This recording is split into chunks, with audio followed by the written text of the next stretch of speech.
Дождь, снег, туман, порывистый ветер, нет набухших почек и цветов. А так настоящая весна. Тот же самый ноябрь, но 44 года назад. Судя по этим кадрам, праздничной демонстрации на улице настоящая зима. Люди в меховых шапках, изо рта пар, вокруг сугробы. И вновь продолжает собой.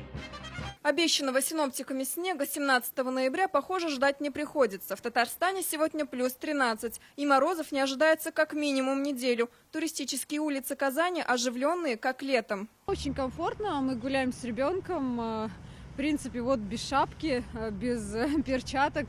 Очень хорошо. Ветра практически нет. Наслаждаемся прогулками. Погода хорошая. Нельзя сказать, что холодно. Прекрасная погода. Ноябрьская весна в эти дни в центральной части страны и в Поволжье. Погодой наслаждаются и гости из Санкт-Петербурга. Елена Каганова признается, такой теплой осени не припомнит. Обычно дачный сезон закрывали уже в сентябре. Сегодня вообще тепло. И гуляем с удовольствием, смотрим. Здесь очень красиво, нам очень нравится.